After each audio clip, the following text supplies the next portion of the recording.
Welcome to Life Planning 101, brought to you by Smart Money Group and Kennedy Financial Services in Eastland, Texas. Tune in every week as we share important information to help you and your family live life on purpose. Insurance, investments, legacy and tax planning, and much more. All covered now on Life Planning 101.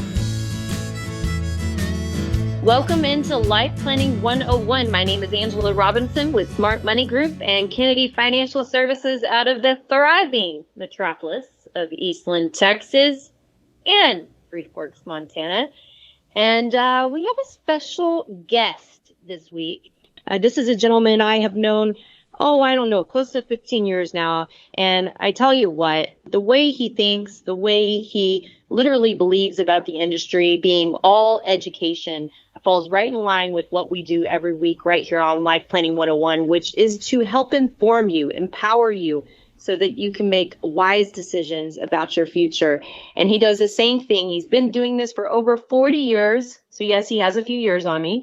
And I think he's been doing podcast and radio for over 30. So absolutely phenomenal. We're so blessed to be able to have this being shared on Life Planning 101. Without further ado, Jim Silvernagle, and don't hold this against him, he is a Packer out of Kewaskum, Wisconsin. Welcome, everybody. I have one of my favorite guests joining us today. He is the author of Paychecks and Playchecks.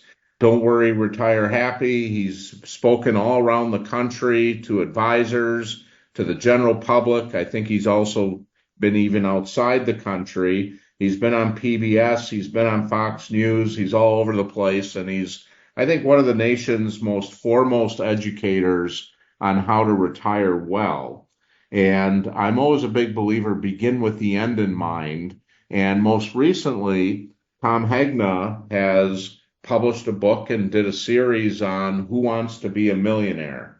And I think we want to focus on that because right now, if you're someone that is still aspiring to have that happy retirement, what do you need to do and how soon do you need to do it so that you can get to where you want to be? I think most people today are so busy in their lives. I know I've read in the past that the average working American spends maybe 5 minutes planning their retirement, which is kind of amazing because I think back to my sister when she was planning her Alaskan vacation. And she asked me a lot of opinions because I had been there before and probably spent 45 minutes on the phone with her. And I asked her, I said, how much time have you spent planning this vacation? What would you estimate? And she said about 30 hours. And I said, how much longer before you feel like you're ready to take this trip? She says, I don't know, maybe another 5 to 10 hours. I'll have it all nailed down. I said, that's just amazing. You do such a good job of planning that. And I said, what's amazing? That's a 2-week vacation you're planning.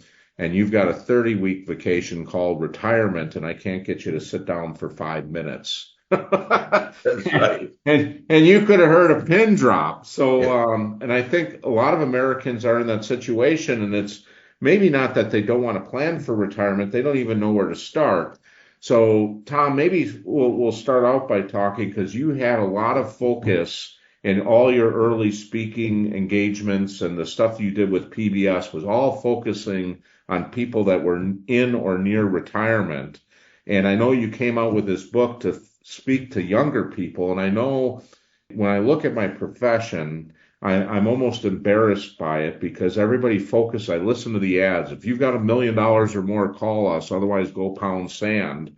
And nobody's taking care of educating the younger generations. I know here in Wisconsin, we finally passed some legislation a few years ago where financial literacy has to somehow be taught in the schools.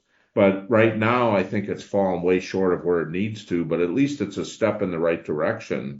So I know, Tom, you wrote this book, and this has been an emphasis to catch people to begin with the end in mind. So talk a little bit about how you kind of transitioned to that and how you're helping younger people and what the resources are where they can get on the right foot and on the right path.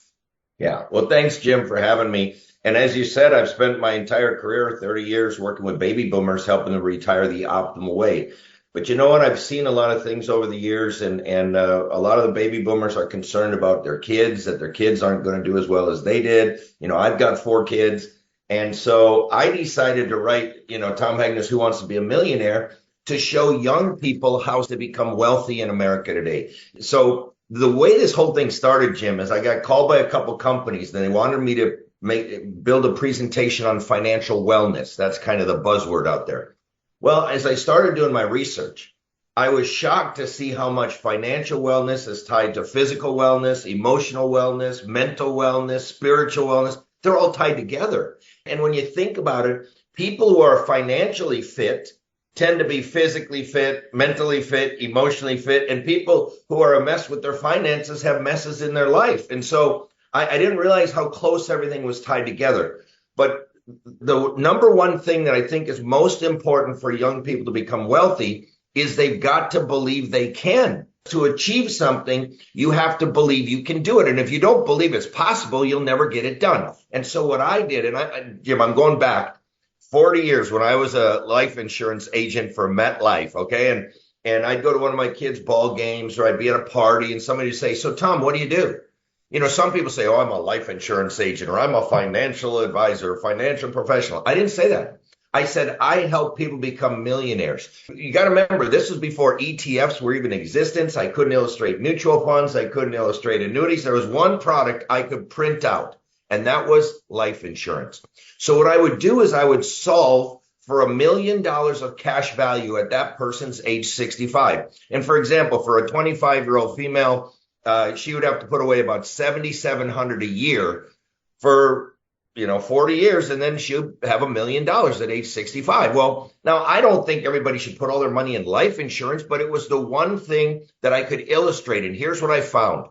When somebody sees a piece of paper with their name on it and $1 million, all of a sudden they see it's possible. Now, $7,700 a year for a 25-year-old female is a lot of money. But then I would take them to a time value of money calculator, and I would say, you know what, if you get 6% on your money, you only have to put away $500 a month and you will become a millionaire at 65. If you can get 9%, you have to put away $250. If you can get 12% on your money, you only have to put away $100 a month and you will become a millionaire by age 65. Well, all of a sudden their eyes light up. They say, well, I could do that. I could do that. I might even be able to do that. And so I've learned for all the financial advisors out there, you want to put a piece of paper with their name and $1 million to show them that it's possible that they can do it. And once they see that it's possible, now you've got their interest. Now I wasn't a salesperson anymore. Now I was there to help them become wealthy. Yeah, and I know you do a lot of consulting with financial people, but for the general public, this is possible, and I think, while a lot of these financial professionals, they're trained on a lot of this stuff, but one thing is you can't count on that as someone that's doing their own stuff. And you need to have the questions ready to let them know what they need to do to guide you. So like figuring out what do I need to put away and at what interest rate, I know a lot of people, they're afraid of the market, and rightly so, and if they don't have the right discipline of riding the ups and downs, because nobody has a crystal ball. But if you can only afford, as you were talking, $100 a month to put away and you want to be a millionaire, if you put it in a bank account or a life insurance policy or whatever, you're going to fall way short. But if that's your goal, if you discipline, put it into the market, where you have a chance of getting that kind of return, well, in order to be successful, number one is you have to put the money away. Number two is you have to stay the course. And I think a lot of people get derailed, but understanding you have to have the return and you have to have the time and you have to have the contributions all happening at the same time. And then you have to be in the right places in order to achieve your goal. And obviously, if you're looking to buy, and I don't think this is a good investment, but let's say you need a new car, and you're going to be buying it in 6 months. If you've got it all in Apple stock, well, you might be buying a bicycle, or maybe you'll get an upgrade on your car. So talk a little bit about that. Well, for people who are afraid of the market, just remember, stocks are ownership, bonds are loanership. So stocks are ownership. When you own Apple stock, you're one of the owners of Apple, and everybody who buys an iPhone, you get a little piece of that. All right. If you're an owner of Amazon stock, you're an owner of Amazon. Anybody making an Amazon order, you get a little piece of that. Whereas bonds are loanership. If you buy an Apple bond, you have lent your money to Apple and they have to pay you back with interest. Okay. So that's the difference. Bonds are loanership, stocks are ownership. And so, what's funny is my wife was a stay-at-home mom for 40 years. We have 4 kids and they're spread out over about, our oldest is 40, our youngest is 22. So she's been a stay-at-home mom. Well, now she's teaching Pilates, she's teaching water aerobics. She's making more money than she's ever made in her entire life. And she goes, I need to start investing some of this. I want to buy some Walmart stock because Walmart, the fruit has been very fresh lately and the meat is really good. And I think they're going to take business away from Safeway and Fry. So that's how she's thinking. And because she's not as a sophisticated investor, but that's the old Peter Lynch way of investing. Find things that you like, that you believe in, that see a company that's doing well and then buy into their stock. And so I think investing can be fun, Jim, but you also need to have some guarantees in the portfolio. And that's what I spent, 30, 40 years teaching people is how to put guarantees in their portfolio. But with younger people, they do need to do some investing and they do need to understand how the market works. And you remember, I even advocated that I'm okay with 1% of a portfolio into crypto. People thought my account got hacked, but I watched this guy. I was the biggest crypto non-believer. I didn't believe in Bitcoin or anything. And I watched this guy on TV who made a legitimate, believable case to me. And I was a non-believer that Bitcoin could someday hit $1 million of Bitcoin. And the guy said, we only recommend that people put 1% in their portfolio. Why 1%? Well, if it goes to 0, it won't hurt you. But if it goes to $1 million, you're going to be happy you did it. Well, that resonated with me. And back when Bitcoin was 2,000 a Bitcoin, I put 1% of my portfolio in there. And now that is worth a big chunk of money. I advocate for guarantees. I advocate for some market participation. I advocate for 1% into speculation, which is what I would call crypto. And so I think it can be fun. It can be exciting. Yeah, there's going to be ups and downs, but you've got time. See, there's a guy, and I don't remember his name, but he's written a book on the 5 forms of wealth. And most people just focus on money. And he said, really, the biggest source of wealth is time. And young people have time. See, Jim, you and I, we don't have as much time as our kids do. They have time, and time is a source of wealth as well. Well, I know Einstein called compounding interest the 8th wonder of the world. Yep. The miracle of compound interest. And it all speaks to that time thing. And Tom, there's one thing that I heard you say that really resonated, is the only person who take care of your older self is your younger self. And so many young folks today are so busy taking their younger self and taking care of their younger self, sometimes way beyond their means. And that's why we have record student loans, because they're not looking at, all right, how am I going to pay this loan back when I graduate with this degree? And I think the university system around the country has really done a very, very poor job of educating people on what their return on investment will be in their tuition, because they get these degrees where they can't even afford to pay their student loans back. And then you add to that, credit card debt is at all-time high, which just means people are spending more than they make. Well, that's not a formula to creating wealth. When you spend more than you make, you're already mortgaging your future. So talk about the younger self taking care of your older self and how important that is.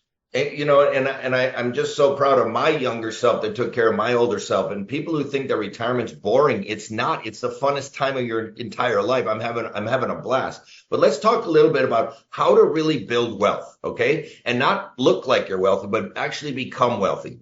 There's really 3 keys. Number 1, you want to make more money, and I'm going to show you how to do that. Number 2, you want to spend less money, or I'd say spend wiser. And number 3, you want to put your money into appreciating assets. If you think about it, Jim, where do young people put most of their money? They put it in cars, boats, jet skis, RVs. They put it into depreciating assets, iPhones, tablets, shoes, handbags, clothes. Those are all depreciating assets. You do not want to have most of your money going into things that go down in value every day. You want most of your money to go into things that go up in value every day. All right. If you make 50,000 a year over your career, you're going to earn somewhere between 3 and 6 million. But if I can get you 100,000 a year, you're going to earn somewhere between 7 and 11 million. And if I can get you up to 250,000 a year, guess what? You're going to earn somewhere between 18 and 28 million. Well, it's a lot easier to save $1 million when you got 28 million coming in than if you got 3 million coming in. Now, I get people all the time that say, Tom, $1 million is nowhere near enough. Look, I don't disagree with that, but I will tell you this, the first million is the hardest. Because you know how you get your first million? You got to work for it. After that, you can have your money working for you. And then the second, third, and fourth million can come faster. But the first one is the hardest. So how do you make more money? You got to find your ikigai. This is a Japanese concept. It's the intersection of 4 circles. So the first circle is, what are you good at doing? Just make a list, everything you're good at doing. Then what do you love to do? Because you might hate doing something that you're good at, and that's not a good combo. So what are you good at? What do you love to do? What does the world need? And what can you get paid to do? The intersection of those 4 circles is ikigai. So I'll use me as an example. I like doing this. People say I'm good at doing this. The world certainly needs what I'm doing, and I get paid pretty well to do it. So I found my ikigai. Jim, you found your ikigai. You know, you're doing what you love. You're good at it. The world needs it, and you get paid to do it. Yeah, and that's so key. And and one thing too is, when you're younger, okay, what's to say, I see a lot of people, they got this attitude that, hey, I get paid to work till 3 o'clock, so I'm punching the clock, and I got my PTO time, I got my vacation time, and not saying that they don't deserve that, but that almost defines them. They're going to put the least amount of effort in that they can get away with to earn their salary and earn their benefits. And that's just because when you talk about that range, obviously you do the math. If someone makes 50 grand a year, well, for 20 years, that's $1 million. And 40 years, that's 2 million. But you talked about it maybe being 3 or 4. Well, that's with raises, promotions, and Right. stuff like that. So, when you put the best effort in, and God forbid we have a huge downturn in the economy. I mean, we see layoffs all over the place. Do they lay off the best performers, or do they lay off the least performers? And Jim, that is such a good thing. It leads me right to this. I taught my kids what I call my secret to success. And here's my secret to success. When you get a job, I want you to go to work early, stay late, and always do more than what you're paid to do. Well, that sounds stupid. Why would I do that? Because soon you're going to be one of the most valuable workers in the company. You're going to get promoted faster and paid more than your peers who come to work late, leave early, and try to do as little as possible for a paycheck. Now, I got to tell you 2 stories on this, Jim. Number one, I did a meeting, and an agent took a picture of this and posted it on his social media. And he was immediately attacked by clients and prospects. They said, that's stupid. I'm not going to work for the man for free. That's the stupidest thing I've ever heard. And all I said to him is, I said, see, that's the way the majority of people think, but that's not the way I think. That's not the way that successful people think. And then my second story is this. My second son, he was 17 at the time. He's 38 now, but this was when he was 17. He applied for a job at a tennis resort, Copperwind, up in Fountain Hills, Arizona. And he come back. He said, Dad, I'm not going to get this job. There are guys from Troon and Desert Mountain. These are fancy resorts. They've got experience. They're in their 30s. I'm 17. I haven't had a job before. They're not going to hire me. I said, Sean, when you go in for your interview, you tell them this. You say, your dad is a retired lieutenant colonel from the U.S. Army. He's been tough on you every single day of your life.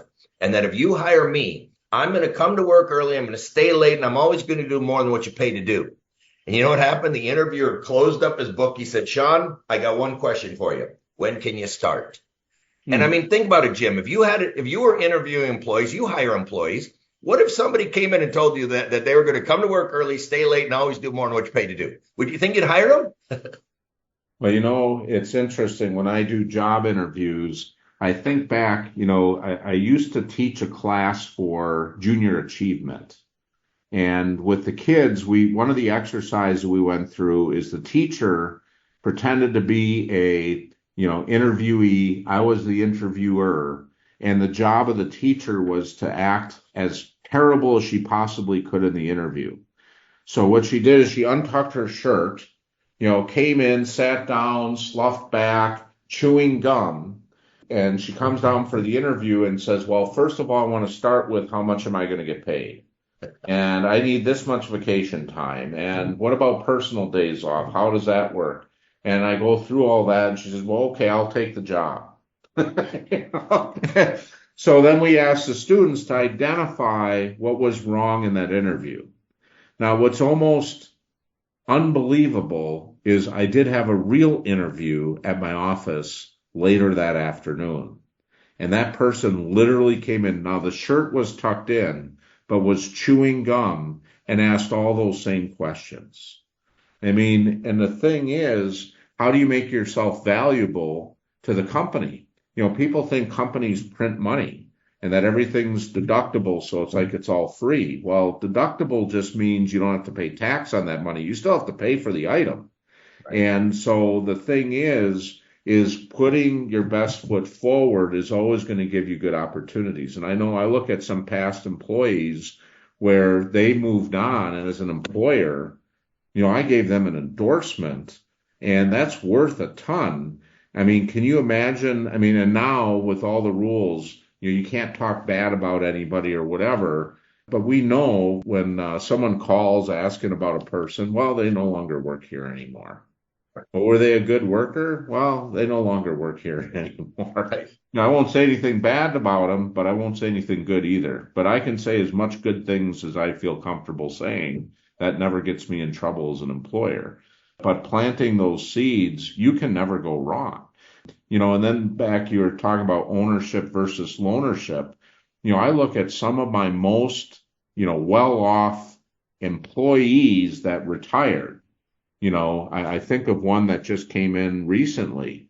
They had an ESOP, you know, which is an employee stock ownership program. And I've had clients come in here complaining about the ESOP and, oh, I'm stuck in ownership and everything else.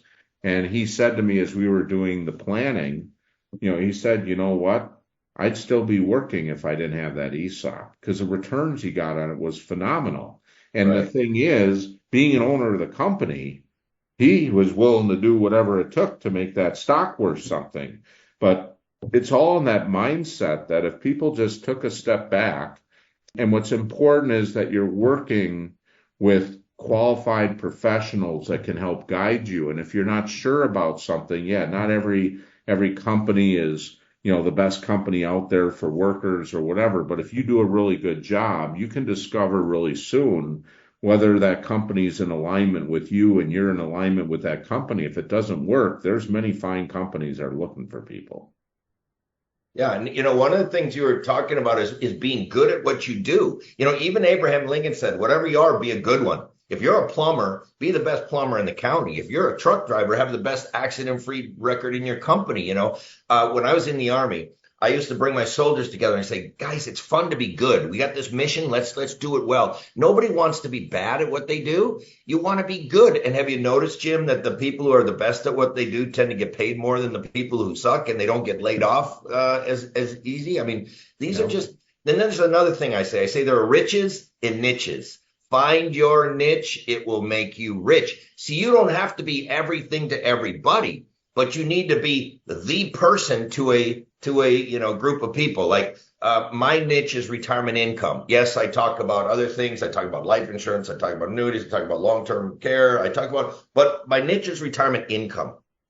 Getting income you'll never outlive. And I kind of own that space in the retirement sector. So whatever, you know, your specialty is, you be a specialist and be an expert in it. And the other thing, Jim, I say people don't become millionaires because they don't make enough money. People don't become millionaires because they spend too much of the money they make. And I know this will be controversial, but I say almost all Americans could be millionaires except for two things. Number one, they spend way too much money on their cars. And number two, they get divorced. So the moral of the story is drive a used car and stick with your first spouse. Now, I say that tongue in cheek, but we've all seen the disaster that divorce can do in families. I mean, it's a financial nuclear bomb is what it is. But that's not the main reason. The main reason is people spend way too much money on their cars. I think so many people are trying to look wealthy instead of becoming wealthy. And I'm just so glad I never had that gene. I didn't care what people thought about me. And just so you know, I always drove a nice car, but I didn't drive a new one. And in fact, down here in Phoenix, what I did when I was an insurance agent, I loved driving red convertibles. So what I did is I'd go out and I'd find the best deal on a used red convertible. And I would drive that for 2 or 3 years, and then I would sell it for as much or more than what I paid to it. I did that 3 times. I did that over a period of 10 years. So think about that. For 10 years in probably my 30s, I had no car expenses other than oil and gas and tires and stuff like that. Okay. Do you know? Let me just give you an example of one vehicle. I had a chance to buy a brand new Ford F-150 pickup a couple years ago for $65,000, or I could buy a 2-year-old pickup with 13,000 miles on it for $30,000. So 65 brand new, 30 used. Well, anybody who knows me I did the 30,000 used truck. It looked like it was brand new. It's beautiful, leather seats, satellite radio, everything. But now if I take that extra 35,000 that I saved, if I invest that at 6%, in 30 years, it's worth over 200,000. In 40 years, it's worth 400,000. In 50 years, it's worth just under $700,000, one vehicle. If I could get 8% on my money, it would be 382,000 in 30 years, 849,000 in 40 years, and 1.8 million in 50 years. That is one vehicle, Jim. I'm married with 4 kids. I don't know. We probably had 16, 17, 18, maybe 20, 21 cars. I don't know. Over the last 40 years, we've had a lot. And you start multiplying 3, 4, 5, 600,000 times 10, 15, 20. This is why most people aren't becoming millionaires. They're driving their $1 million retirement down the road. How many clients, Jim, you're an advisor. You meet with clients. How many times have you seen where both the husband and the wife have car payments of $700, $800, $1,000 a month? Oh, that's crazy. Yeah, and a those car new should trucks, be there to get you from point A to point B. It's not a status symbol, but and when you talk about new trucks, I see people with $1,800 a month payments. It's absolutely insane. And then I look at, not to pick on any particular company, but the people that go through the drive-throughs to pick up their cup of coffee every morning religiously. And, and I was talking about how that's $3, $4, and I had someone $3, $4, it's $8 to $12, right. So let's just call it $10. And if there's 25 working days in a month, that's $250. And what you just talked about earlier, at $100 invested in something at 12% over a 40-year period is over $1 million. Right. And that's $250. So that's $2.5 million that you're giving up to your future self so you could have that cup of coffee at the drive-through when you can get that same coffee for maybe 50 cents a cup if you brew your own at home. So, and the other thing I look at with people is it doesn't mean you have to completely give something up. What if you just cut it in half? What if you went half as much or whatever? And I look at, I've done the same thing as you have with cars. My younger self always bought used cars. They were typically 4 to 8 years old.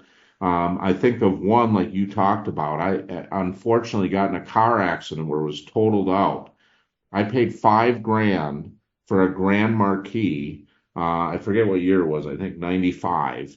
It had all the bells and whistles. Very nice. I paid $5,000 for it, and it had like 30,000 miles on it. I drove it for 2 years. It got totaled out, and after my deductible, I still got $5,500 for it. So I got paid $500 to drive this car for 2 years. Yep. And I've had that happen time and time again. Now, sometimes I've had cars where I've literally driven them into the ground. I'll put $150,000. They work good. I don't want to deal with the time it takes to shop for another vehicle. And, I'll drive them for 6, 7, 8 years. And my cost of that whole period of time might be $2,000 to own a car over that period of time. And the other thing that people don't think about, especially today with what repair costs, what you pay for comp and collision. I'd buy a car, for $5,000 and I'd just get liability coverage on it. Or maybe just comp. We got a lot of deer in our area. And I might save myself $500 or $1,000 a year on my insurance because I got a car that if it gets totaled out, I'll just toss it and buy another one. Because the cost of replacing the car is not much more than what the deductible would be on a new car that I could afford. And Jim, that's the other thing. People who are paying $1,000 or $1,800 a month for their car payment, they forgot about the car insurance. They call their car insurance agent. The agent says, "Oh, that's going to be $500 a month for the car insurance." They go, "What?" Yeah. I mean, and Jim, they're paying all this while it's going down in value every day. And then even worse, most of them are taking loans. So they're paying interest on this car payment that the car is going down in value. Now imagine if that $1,800 or $1,000 a month was going into something that's going up in value every single day. That's how you get wealthy. You know, Gary Vaynerchuk says people lose because they want things fast when life is long. And then I get, you know, some of these millennials say, okay, boomer, you don't know it's YOLO. You only live once. And I said, well, you know what? We don't say YOLO. We say yo-yo. You're on your own, baby. And the only person who will take care of your older self is your younger self. So just think about that. Who's going to take care of your older self? The government? No. Donald Trump? No. You. You're going to take care of yourself, your older self. And I'm just so happy that my younger self saw that in my future and saw what a retirement could be. And, you know, Jim, I've told you this story, but, you know, I'm a golfer. And for 30 years, I could not justify a country club membership because I was on the road 200 days a year. Made no financial sense. There's a buy-in, there's minimum food and beverage, there's monthly dues. It made no financial sense. Well, guess what? I'm in retirement now. I'm a member of 2 country clubs. We spend our summers up in Flagstaff. We spend our winters down in Mesa, Arizona. And I 2 country clubs. My wife and I went on a Panama Canal cruise. We went on a Mediterranean cruise. We just got back from a Caribbean cruise. We're leaving on Sunday for Barbados. Then we go to Portugal doing a Canary Island cruise. Next spring, we're doing Australia cruise. And then we're doing the Viking Grand European Tour next summer. I mean, this is what retirement is. It's financial freedom. It's the funnest time of my life. And I just wish younger people wouldn't think of retirement as boring. That's when it's going to happen. I mean, that's what it's all about, I think. So it's so important to put retirement as a priority. Everybody's got a lot of priorities. Got to get the kids through college. You want another new house. You want a car. Don't forget about your retirement. That should be a key priority.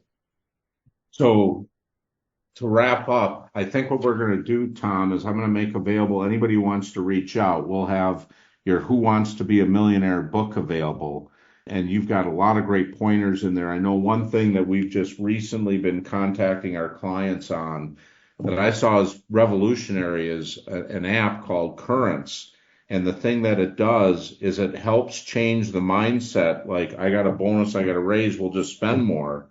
To you set what your expenses are, which is getting that cup of coffee in the drive-through once in a while, and it is whatever car you decide to buy. But that's what you agree that you're going to stick to that spending. And then everything extra either goes into a reservoir for emergency or goes into wealth building. And that way, if you decide, well, you know, I just got a bonus, that bonus will automatically go into that wealth building account versus, oh, I got a bonus, it's sitting in my checkbook. Oh, that big screen TV that's on sale for $1,500, I'll just stroke a check. And another depreciating asset in the portfolio. And then you got, when that reaches life expectancy, then you got to pay a disposal company to take it from you. So it's not even an asset. It's a liability once you buy it because you got to get rid of it someday.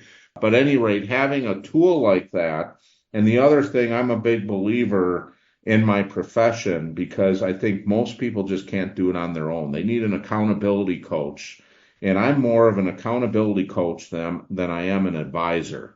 It's making sure they help them build the plan, but more importantly, stick to the plan. Because life gets in the way, and if you get off track, you know, there are things that'll happen that'll take you off track. And the problem is for most people, once they're off track, they stay off track, or they delay getting back on track. And the thing is, you got to be dedicated month in, month out to being the best you can be to your future self, or you're going to fall behind the 8 ball.